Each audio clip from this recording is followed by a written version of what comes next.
The Frank Bevers Show with the head coach of the Highland Park Scots and Ray Gaskin.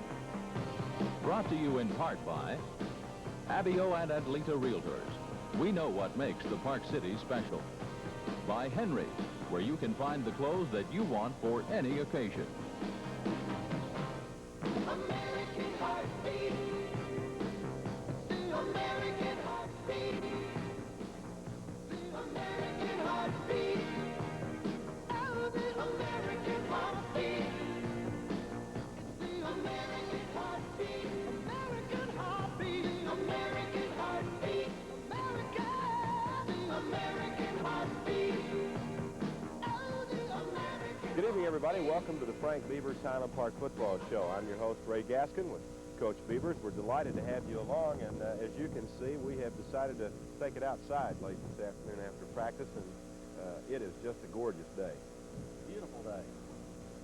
I'm sure the players would like to have had more days like this one back in late August.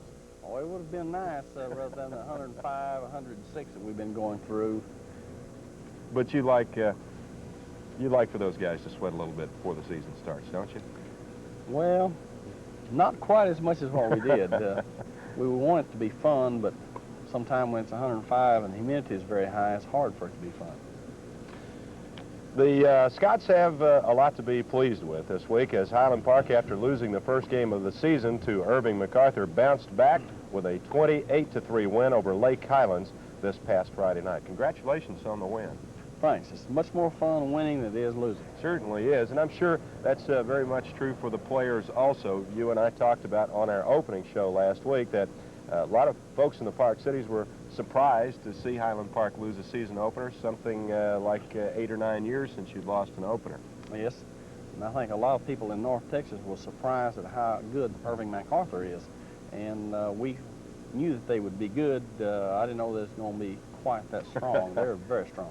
In fact, Irving MacArthur, in case you didn't follow this last weekend, what they did, they followed up with the tough game against Highland Park, which they won 21-17.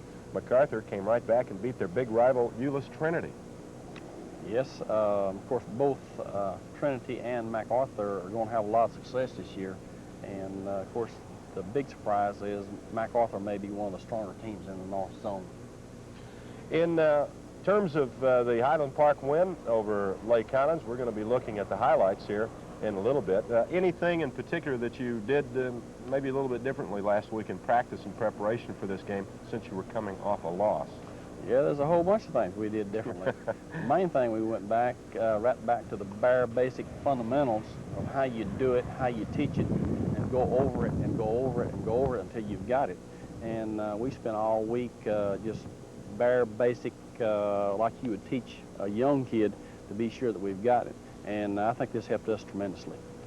You know, you and I talked on the show last week about how athletes come along, and in cycles you get the really great blue chip athlete like a David Richards just ever so often. You've been very fortunate here in Highland Park in that you have had a pretty steady stream of players who have come along. But you look at a situation like Lake Highlands, it was only 3 years ago that Joe Bob Johnson's staff and team won the state championship. They were the best in Texas. They admittedly are not quite as good as they used to be, and yet they still have the same people there with the same system. Yeah, they do, Ray. Of course, I think the big difference this year and what they were back the year they won the state championship, Lake Highlands will always be good, particularly with running backs, wide receivers, defensive linebackers, this type of thing, where they have the great skill people. The one thing that I think they're missing this year that maybe that they've had a whole bunch of in the past is the big offensive lineman as well as the big defensive lineman, and that's the main difference in the two styles of play over the year they won the state championship versus their style of play this year.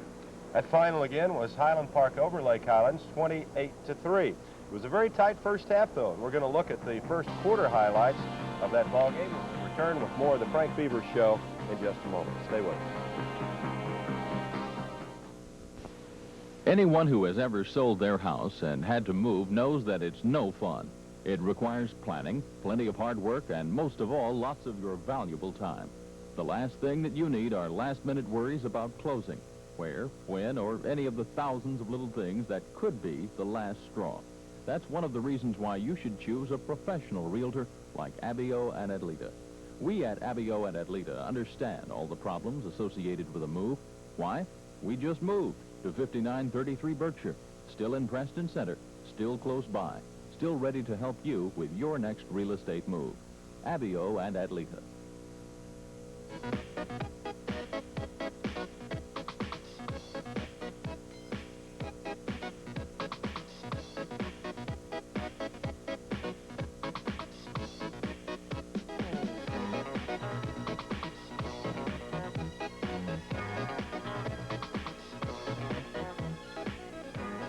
No matter what the occasion, you'll find what you're looking for at Henry's.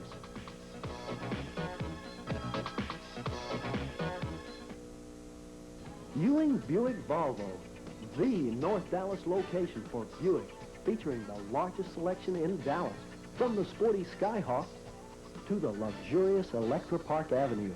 And Ewing also sells Volvo, GLs, DLs, and the top-of-the-line 760. Volvo recognized as the safest import in America, and Ewing not only sells but services. Buick and Volvo.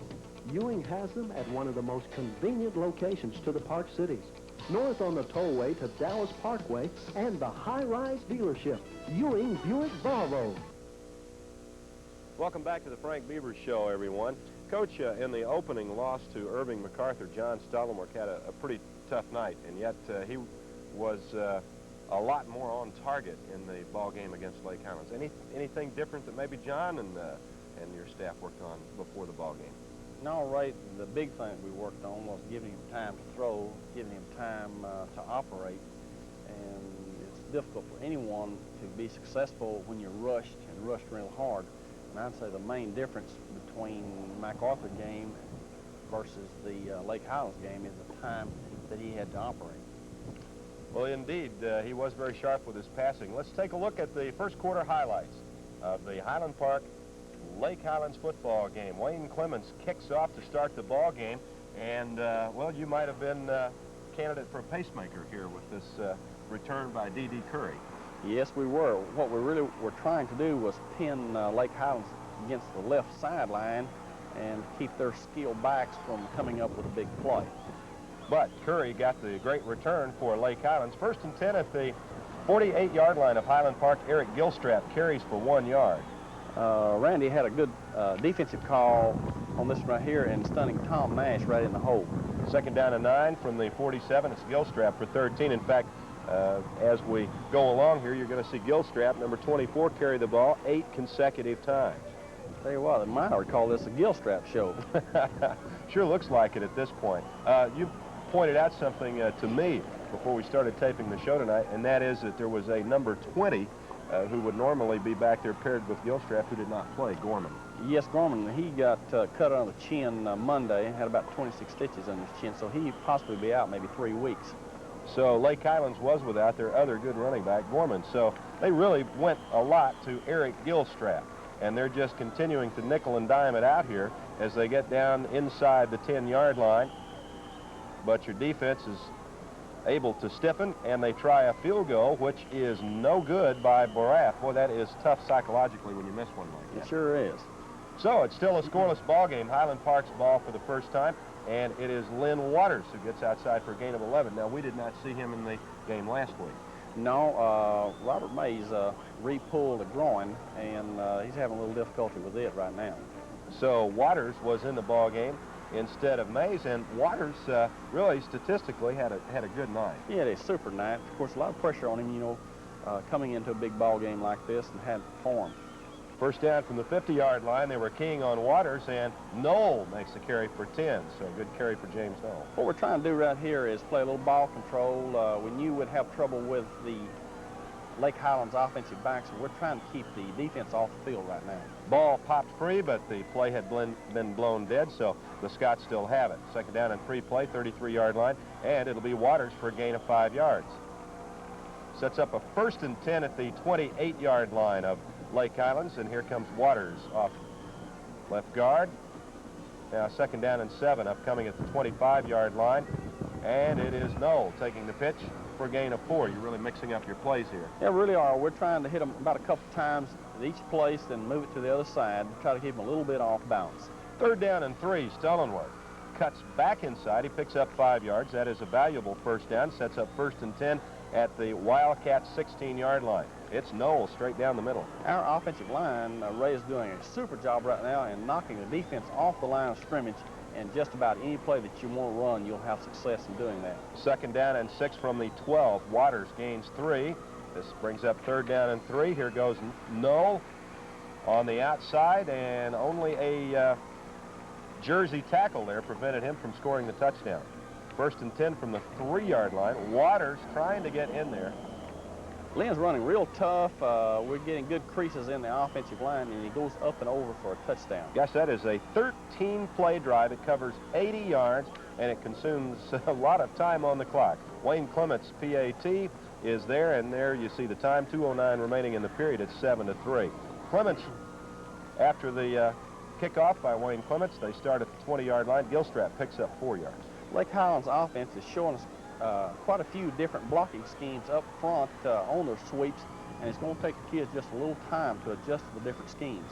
Brent Hanks lost 4 yards. Good pursuit by the Scott defense there. 3rd and 10. Royce Slechta, the quarterback, scrambling up the near side. You were really pretty worried about his passing ability. Yeah, it really was, because he's a good, strong kid. He's got a good touch on the ball, and he's got a lot of poise. They barely got the punt away, as you see. Brandon Williams with a fair catch.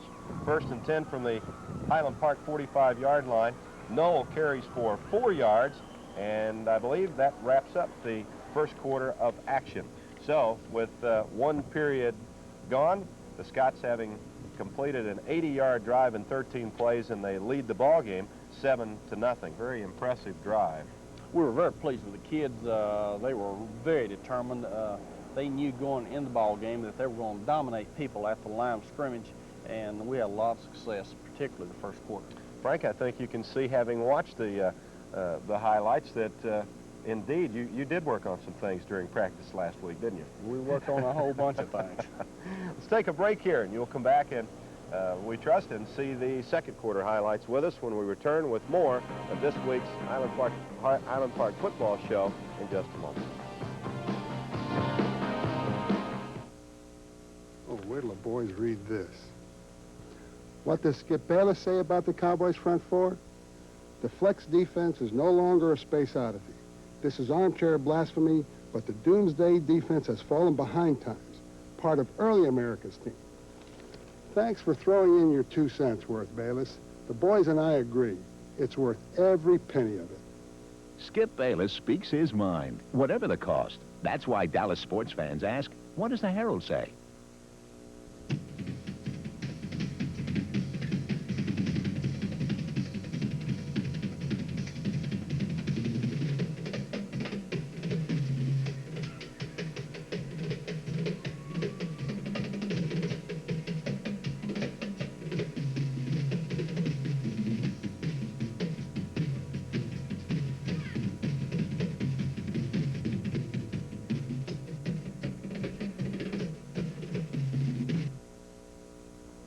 Welcome back to the show, everybody. Before we take a look at the second quarter highlights, I did want to get your comments on the facilities over at Wildcat Ram Stadium there at Lake Highlands. They have natural turf, and you really don't see natural turf that often anymore. Of course, we have the artificial surface here, and when you go out to Texas Stadium in playoff games, got artificial turf there, and at several of the other stadiums. The Richardson Independent School District has a very nice stadium in Wildcat Ram Stadium. It is a natural turf. The grass is very thick. I wish I could get my lawn that look like that. It's well cared for and has got a great cushion effect when you fall on the turf. It is very nice. Did you spend the entire week, then, I would guess, before that ball game, practicing on your adjacent practice field over here on natural grass? Yes, we have been on the grass from the very first day, knowing that we had a scrimmage, first game, second game on grass. So we have spent all of our time over on the grass, and this week we'll be moving over on the turf. I guess with the kind of option offense that you run, the only thing that you really fear perhaps playing on the natural grass is if you had a real rainy, kind of muddy night, because that really messes things up. That would be disastrous. Of course, playing on grass kids kind of feel like they're in slow motion.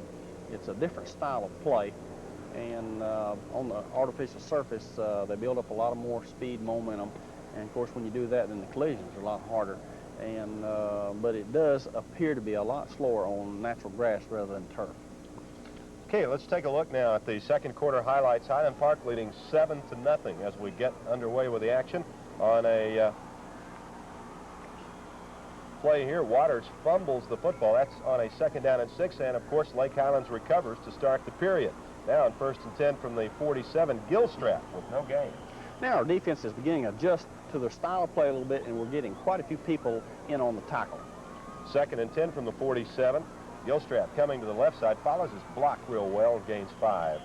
And of course they're pulling 2 offensive linemen, and they've got a lead blocker as well as a quarterback, so they have quite a few people in front of the play. Gilstrap again on 3rd down and 5. He picks up a big first down, then he comes through the middle for 2 on the next play after that. 2nd down and 8 from the Scots 39-yard line. They just about wore Gilstrap out in the first half. Tell you what, he's a real durable kid. He's got a big heart, and he's running very hard. By this time in the game, he has already carried the ball about 15 or 16 times. This is a good drive by Lake Highlands as they move further down the field. And Passero carries for a gain of 4 yards. But, boy, what a hit on Gilstrap here for a loss of 2. Tell you what, George C. did face him up on this particular play. That was a 3rd down and 2 play. Now, on 4th down and 4, Lake Highlands is going for it. Good running by Gilstrap. He picks up the first down, but disaster is going to strike here on this next play. 1st and 10 from the Highland Park 17. Remember, the score is a 7-0 ball game, and there's what happened. Well, I'll tell you, it's awfully hard in moving down the field and getting all the way there without making an error. So, a loss of 5. Now, 2nd down and 15 from the 22-yard line as they bring it around the left side, but Lake Highlands gets hit with a holding penalty. So this moves them back to the 34-yard line. There you see the indication from the referee. So now, long yardage needed. Roy Slechta has to go to the air, and he throws, trying to get 6, and he almost had it. Tell you what, we had some defenders back there in the area who had pretty good coverage. Pass was incomplete, though. On the next play, Slechta rolls out to the right, and it appears that you had his receivers well covered. I think on that particular play right there, Ray, the kids did a good job in covering all receivers. They had to go for the field goal on 4th and 12 from the 21. Baraf hits it this time, 31-yarder, and that makes the score Highland Park 7 and Lake Highlands 3. Here's the kickoff to Brandon Williams as he follows the wedge back up the middle and gets you some reasonably good field position. Yes, it's a lot better to start on about the 20 rather than your own goal line. James Knoll spinning forward for a gain of 7. Out to the 36-yard line, and it'll be Knoll again. Boy, you're right about some of those holes that your offensive linemen are opening up. They're playing very well. They're playing real aggressive and not making many errors. From the 41, Lynn Waters for a gain of 2 yards, and it'll be Waters again, 2nd down and 8. Late handoff this time. Waters picks up good yardage into Lake Highlands into the field. Lynn does a good job weaving his way through on the lead draw. Option to the left side, and the ball bobbled a little bit by Knoll. Good penetration by Lake Highlands, a loss of 5. Lynn Waters has a nice block. If we could have handled the ball smoothly, I think we would have made a nice gain. And here comes a good gain on this play. 2nd and 15, stolen work to Mike McCullough for a gain of 10 yards. This sets up 3rd down and 4 at the Lake Highlands 40.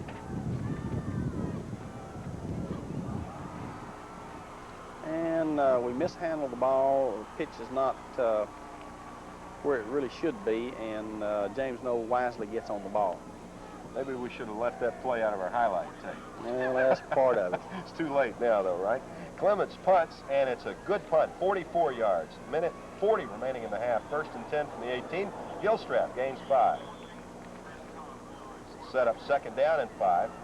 Here comes Gilstrap again over the left side. 3rd down and 1 from the 27. Gilstrap for 2. It's a big first down for Lake Highlands. New quarterback in the game here, and it's Chris Cobb throwing, and this is, I believe, about the longest gainer of the night for Lake Highlands. Yes, and Steve Davis makes a save, otherwise the kid would have scored. And just a few seconds left in the half. Cobb throws incomplete at the 34-yard line. second down and 10 from the 34. Cobb goes to the air again, and how about that interception by Davis? It's a great interception. So that concludes the action in the first half of play, with Davis picking the pass off and coming up with two good defensive plays there at the close of the first half of action. Still a real tight ball game at this point. As we go back and recap the first half action, you had that good 80-yard 13-play drive, but Lake Highlands is playing you pretty much to a standoff outside of that. They're playing real hard, and of course, at the present time, they've been running Gilstrap quite a bit, and probably in the second half, he'll begin to tire, and then we should come on real strong. Of course, the interception by Steve Davis changed them going into half to a negative situation rather than a positive and situation for them, and this is a big boost for us. Now, I guess the other thing, too, that you are talking to your players about is the second half is a whole different ball game, and in the first week of the season in the MacArthur ball game, you jumped off to a big lead, and then MacArthur came back to win that contest, so I'm sure that was very much on the minds of your players. Yeah, good teams. You know, once you start second half, it's a new deal. We have a little way of saying you have to reestablish yourself as a football team, go out there and make things happen that's going to be in your favor, and this is what we're talking to our kids about at half. Be sure that we have some sort of a plan, a scheme that the kids can execute, that you can be successful in handling the situation. It's the hardest thing, really, is when you get a little bit of a lead to keep from letting up. I know this last weekend in the professional football ranks, the New England Patriots, coached by Ron Meyer, who used to be over here at SMU, fell behind their opponent 23-0. Let's see, they were playing the Seattle Seahawks. They fell behind 23-0 in the early stages of the game, and then came back to win 38-23. So you've got two different halves of football to play. You really do, and of course, it's so, if you're not really familiar with playing football, how momentum will change from quarter to quarter, or within a quarter, or particularly from half to half. And it's not uncommon at all for one team to completely dominate the other.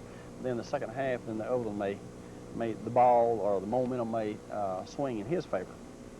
Okay, that's your first half of action. Highland Park hanging on to a slim 7-3 lead.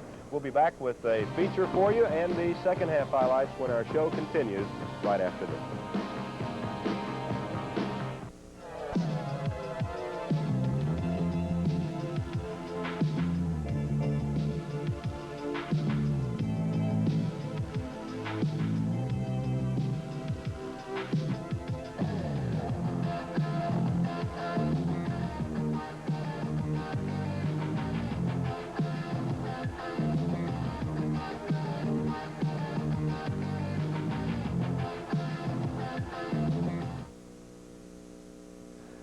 The Highland Park Scots, under Coach Frank Bevers, reflect one thing: excellence.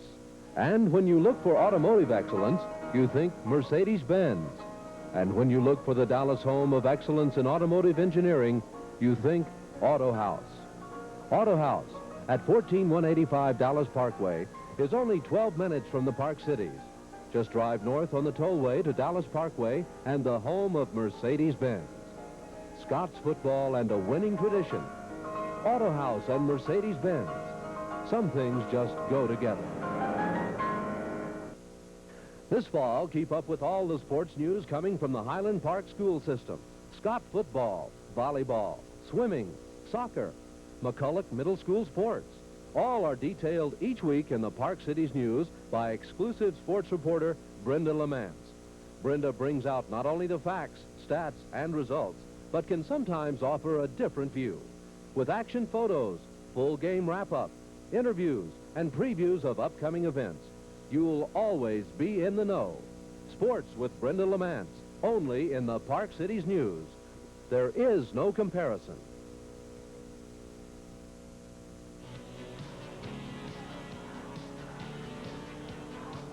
He keeps it, pitches out the Fox. Fox got some running room over there on the left side, and he's in for the touchdown. Stay tuned for McCulloch 8th grade football. a few years ago. I'm sure you can remember that far back. Be perfectly honest with me now and tell me, was there ever a time where you actually enjoyed going out and practicing? Now, we all know that football players love to play the games, but what about practice? Well, Ray, when I played, I wasn't very good, like these kids are. Of course, these kids are well-trained. They take a lot of pride in carrying out their assignments. Of course, I'm sure that probably when we played, we dreaded going to work out. I don't think we really understood what we were trying to do. Our kids understand that if you work hard and keep the good, positive attitude, that great things happen for you on down the road. And if I were a betting person, which I'm not, I would bet that I didn't look at it like that.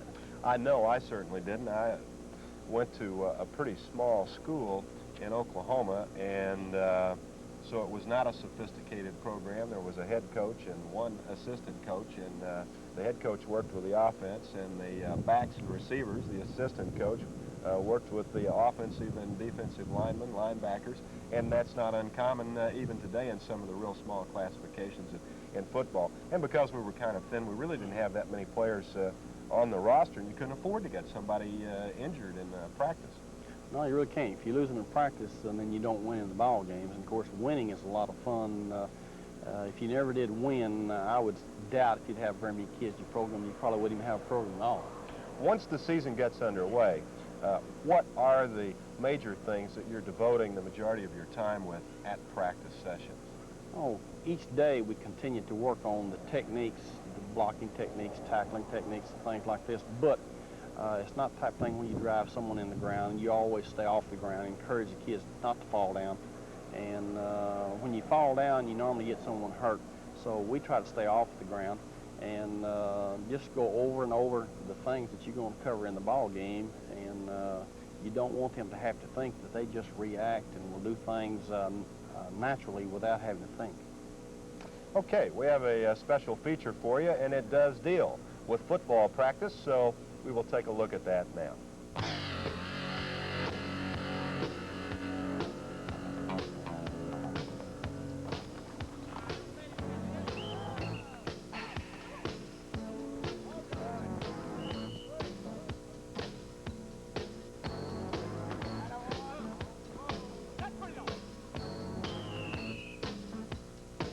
You gotta work a little harder than the next guy. Be a little smarter if you wanna survive. You gotta move a little faster than the last time. Know just what you're after and never look behind. You gotta look out for number one. Set your sights on the stars and the sun. Look out for number one. You gotta push a little harder, push a little harder.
you have a look at football practice. The real fun, though, Frank, still comes on Friday nights, doesn't it? Yeah, for the kids it really does. Ray, they have a feeling they want to see how good they are compared to other kids in your area or in your district, and it's just a challenge to them to see if they can match up and perform and execute the things that they've been taught a lot better than the opponent. You know, the funny thing is, as I think back on it, though, and I have heard a lot of high school football coaches say this, that sure, the games are the rewards or the pot of gold at the end of the rainbow, and yet I've heard so many high school coaches say they really enjoy, more than anything, working with the kids on a day-to-day, week-in and week-out basis, and that, of course, is a majority of that time in practice. Yeah, that's true. Of course, you develop a relationship with the kids, you know. That's right. You develop a bond between them and you that lasts for a lifetime, and you develop a closeness there. The coach sometimes, he might be the daddy figure.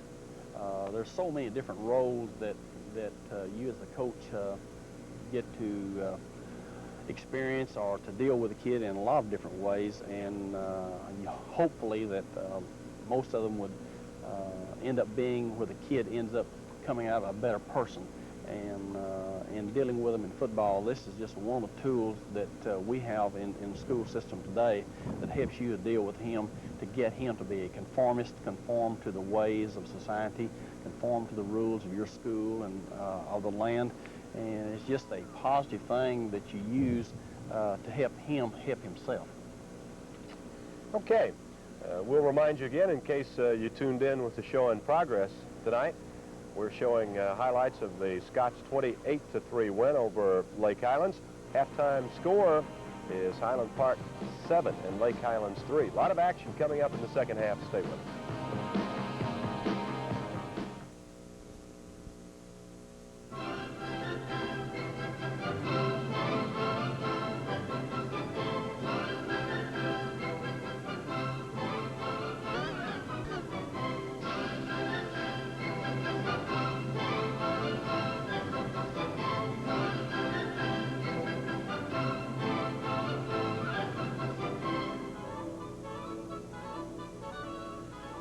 At Abio and Atleta, we know what makes the Park City special.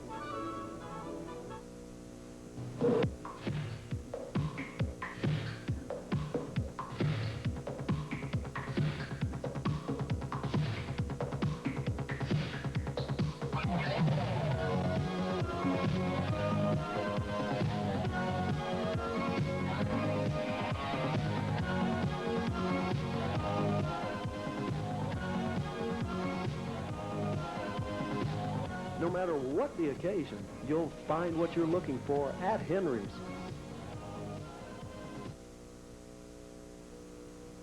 As we get ready to look at second half action, you really grabbed the bull by the horns pretty quick here, don't you? Yeah, we start way back on our own end of the field, but we try to go out and reestablish ourselves and try to get things once again back in our favor. So, we will roll the highlights. The Scots, as Coach Bevers pointed out, do have to overcome a little bit of adversity here to start the third quarter. Brandon Williams goes back, picks the ball up, and whoa, he is down at the 6-yard line.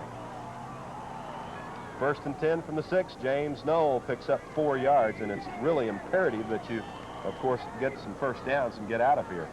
Lake Highlands helps us just a little bit here by jumping off sides. You can see that at the lower portion of the screen. So after the 5-yard penalty, Highland Park moving further upfield. Option play to the near side, and at the last second, the pitch goes out of bounds. Scots still have the ball, second down and 18 from the 14-yard line. John Stullenworth throws to McCulloch for a gain of 7. Now John back to throw again from the 21-yard line, and this is a clutch catch here by Mike. It really is. He makes a nice run by running around a defender or so and picks up nice yardage. First and 10 at the Highland Park 35. Stullenworth picks up 1 yard. Remember, this drive started back at the 6-yard line. Second down and 9 from the 35. James Knoll trying to come left. He loses a couple of yards. Third down and 11 from the 33. And here's another big gainer. This is a nice catch and run by Mike McCullough, who run a sideline pass, juked the defender, and picks up about 15 yards. And Coach Scott Smith's getting excited. Indeed. It was a little slippery over there, wasn't it? First and 10 from the 34. Noel gains 5 yards. And here comes the big play by your quarterback. And John breaks a tackle at the line of scrimmage, and he is uncanny. He is hard to catch once he gets in the open. 29-yard touchdown run for John Stollenworth on the second down play. And the extra point kicked by Clements. 7:29 remaining in the period. And Highland Park has, at long last, a little bit of breathing room. It's 14-3. That was, by the way, a 94-yard drive in 11 plays, and there's a big hit on the kickoff. This is a nice tackle by Rob Boudreau, a sophomore, and he is going to be a good one before he graduates. First and 10 from the 21. Gilstrap gains 8. That was Gilstrap who took that blow on the kickoff return. He was okay, stayed in the game. And the backup quarterback, Cobb, is in there now. He loses 4. George C. Came on a stunt, put a lot of pressure on the backup quarterback, and caused him to be sacked. Cobb throwing again incomplete over the middle. Fourth down will be upcoming here. And after the punt, Highland Park's ball. After James Noel gains 3, Waters picks up 6 around the right side. This is Lynn's first ball game to start, and he is playing very well, playing real relaxed and doing an excellent job. And here's the 49-yard touchdown pass from Stollenworth to McCullough. This was an audible by John, who has to communicate with the offensive line as well as the wide receiver, telling him what route that he wanted to run. Extra point by Clements is good, 21-3. That drive, only 3 plays covering 56 yards. The kickoff was a touchback. Gilstrap loses 5 yards on the first down play. Our defense right now, Ray, they're picking up. We're gang tackling a lot better. We're playing with a lot of emotion, and we've kind of got them diagnosed right now, and it's going to be tough going for Lake Highlands from this point on. Good play by Johnson. Pass incomplete by Cobb. So after 3 downs, Lake Highlands has to punt again. Only a 19 yards netted on this kick. First and 10 from the Lake Highlands 39. Noel gains 3. You can just see the offensive line get off all together and get over on the defensive side, which gives you creases in the offensive line. James picks up 2, third down and 5 from the 34-yard line. Pitch back to Noel. I'll tell you what, Lake Highlands has not given up. They're hitting very hard. Well, they haven't. 4th down and 3. You elect to punt the ball. Clements kicks the ball 32 yards. This is what we call a pooch kick, meaning we want to kick it very easy and hope that the punting team can get out and cover it inside the 10. And indeed they did at the 1-yard line. 2nd down and 8 now from the 3. Cobb to Clark for a gain of 8.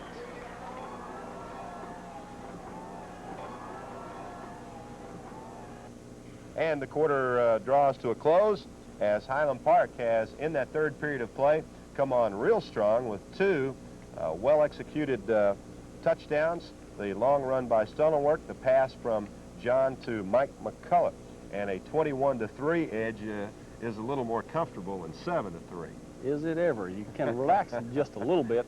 And, of course, at the same time, we're trying to keep our kids gunned up where they won't relax, keep the pressure on the opponent and force them into more errors, and hopefully you can get more points on the board. I think there might be a chance that the makeup of your football team this year might be such that you would become more of a big play, a long touchdown play club, as opposed to the type of Highland Park team that we've seen over the last few years, where, of course, you've always had that potential to break the big one, but it's been basically the well-executed, methodical drive down the field, like the one we saw in the first half. Yeah, I think you'll see us play a little differently each week, depending on what the opponent is like. Going into this game, we felt we needed to keep our offense on the field so we'd find out really how strong they were and what their style of attack was going to be. And then a little bit later, as the game wears on, that you can get back into a normal routine of good, wide-open play. We will see what transpires in the 4th period of action when we come back for the 4th and final quarter of the Lake Highlands ball game right after this word.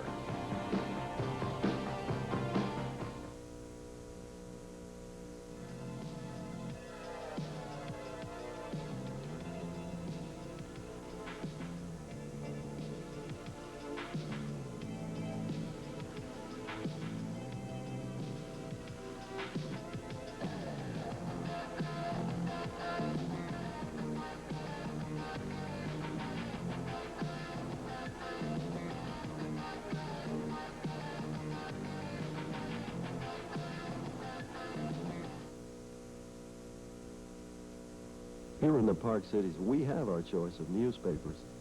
But for the past 46 years, Park Cities people have chosen the Park Cities News. And not only Park Cities residents, but people all over Dallas are interested in the stories reported in the Park Cities newspaper, the Park Cities News. Find out why people are willing to pay for it. For subscription information, call 369-7570.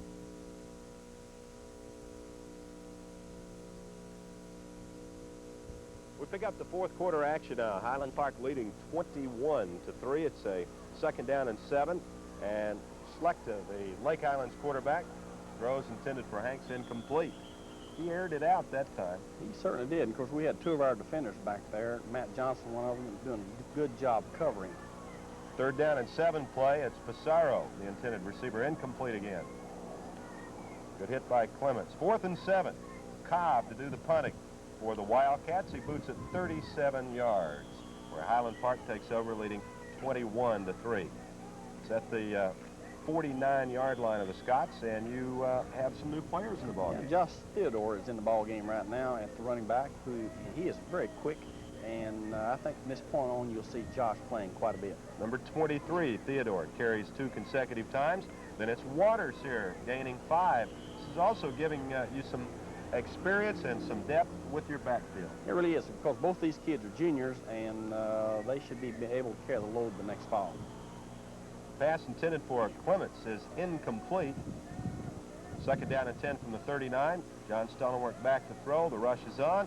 Intended for Mike McCullough. And he had gotten deep, pass just a little bit overthrown. This is a screen pass to Josh Theodore, who is weaving through. Nice block there by Trey Smith, and picks up about 22 yards. Some good speed and quickness exhibited by Theodore. 1st and 10 at the 17, and here comes Josh again. Tripped up at about the 12-yard line. 2nd down and 5. This time it'll be Waters picking up 4 yards, tight roping the sideline. Josh is not only a good runner, but he's an excellent blocker also. Waters again gains 6 big yards, so it's now 1st down and goal at the 2-yard line of Lake Highlands. Stollenwerk keeps and goes in for the touchdown over the left side. 8:13 left to play. Extra point by Clements is good. It's 28-3. Now, after Lake Highlands takes over, Slechta throws incomplete. Was it more a matter of your pass rush or just good coverage in the secondary? I think it was a little both. Of course, anytime you have pressure on you, and if the defenders are covering tight, it's hard to get the ball in. Slechta with a rush on, throws the screen to Gilstrap. He gains 11 yards, although he ran about 50 or 60 yards on the way. This is a nice open field tackle by Steve Davis.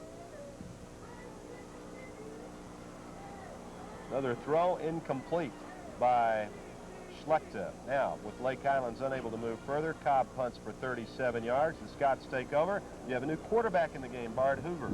Yes, and we have a new fullback, and this is the little brother of James Falk. This is Chris, and you can see that he is going to be a very good player. He's a sophomore. He's got good signs. He's got great quickness, and he's got very good toughness. Chris Falk gets about 4 consecutive carries here on this drive. And here is the pitch back to Falk, number 25. Down inside the Lake Highlands 35-yard line. This is Clay Sumner, the quarterback right now, who is having a little difficulty handling the ball. And we see the final seconds tick off the clock, and Highland Park registers a 28-3 victory. Again, I'm sure it's encouraging that you were able to get some additional players into the game, get them some game action, and over the course of the night, several running backs and also 3 different quarterbacks into the contest. Yeah, we got all of our quarterbacks, young quarterbacks in the ball game. Bard Hoover, who is a junior, Clay Sumner, who's a junior, and we've got our sophomore quarterback in there, Robert Reed, and all of them got in the ball game. It's good for them. Because a lot of times when you're young, you go in, you'll be excited, and it's very good that we got all of our young offensive backs, running backs, and fullbacks in the ball game also. As you look back at this ball game quickly in retrospect, how would you grade it out overall in performance? Oh, we're very pleased, Ray, that the kids executed real well. We made very few errors. They played with much more intensity, much more enthusiasm, and for us to be a contender in the district play, we will have to build on this week by week. District is going to be very tough this year. We will touch on that a little bit more when we come back. We will also talk about next week's opponent. Stay with us. The President of the United States. In this election year, we have the opportunity to choose the leaders who will best represent us in government. You also have the choice of who will best represent you in real estate matters. You'll want to choose the professionals, the people who are dedicated to helping you, whether you're buying, selling, or just have questions. People like Ann Cuellar, Joanna Burnett. At Abio and Adlita, we have the people who know what makes the Park Cities special.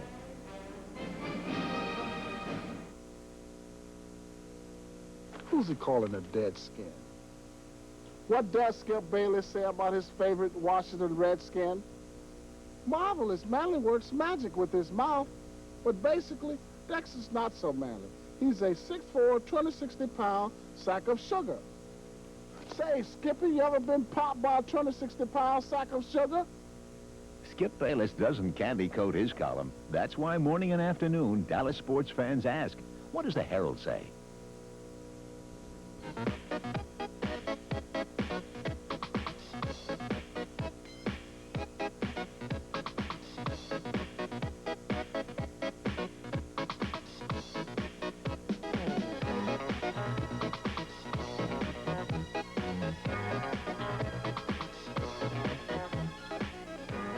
No matter what the occasion, you'll find what you're looking for at Henry's.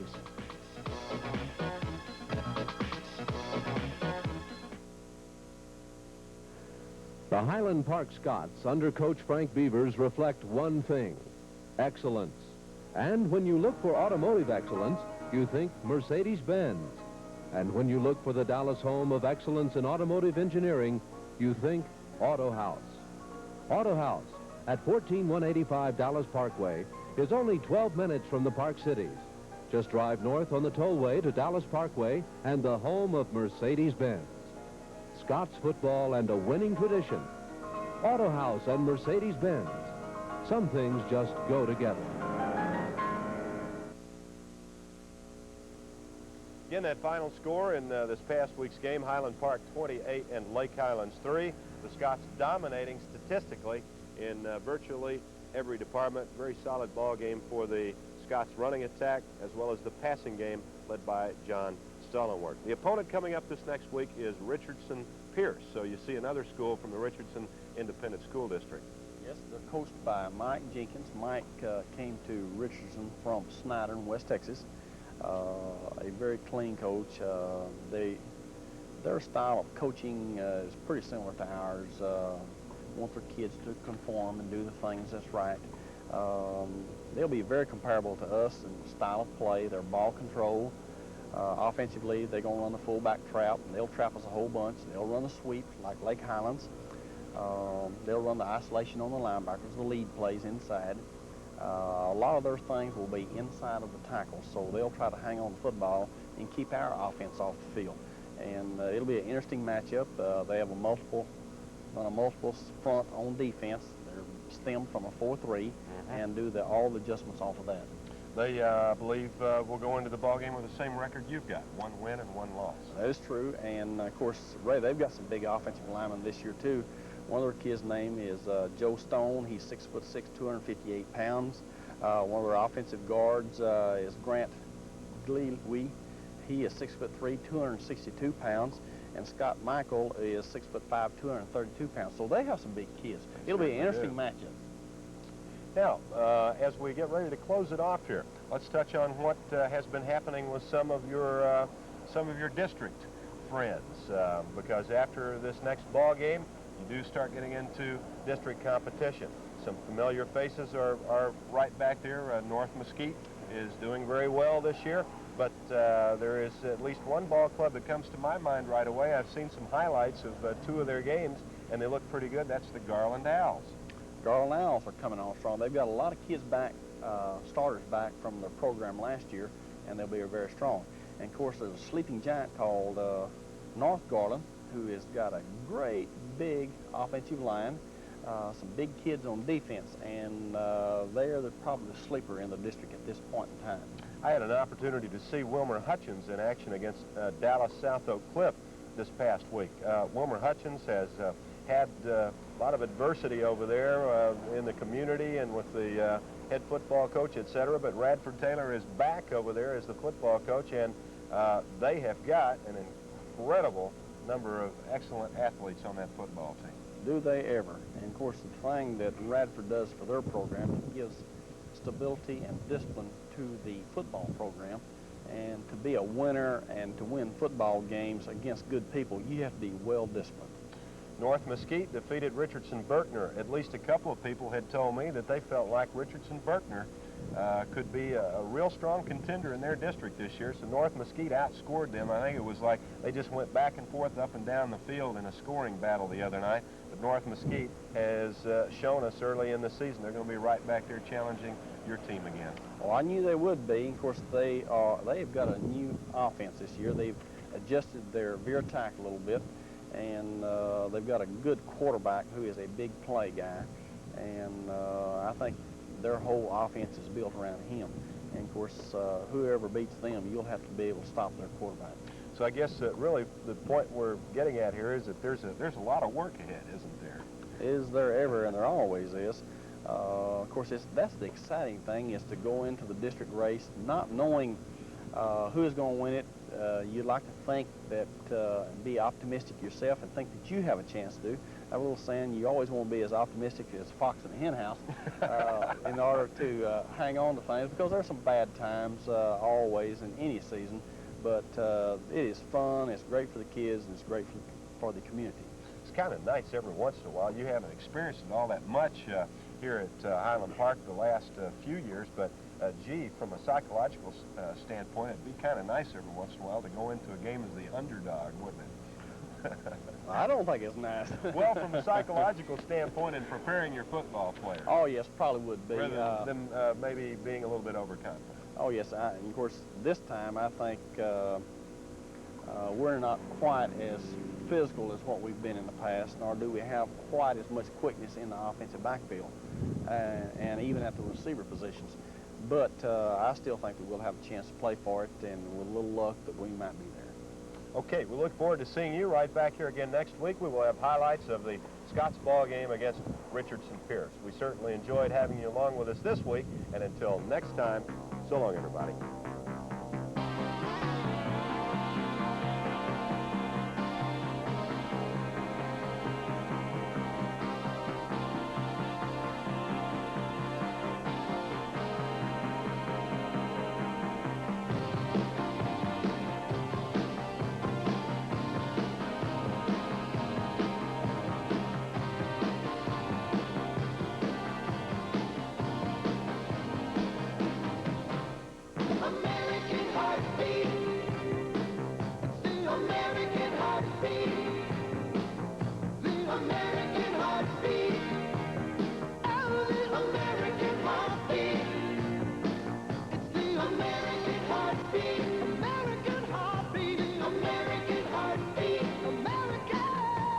In part by Abio and Adelita Realtors. We know what makes the Park City special.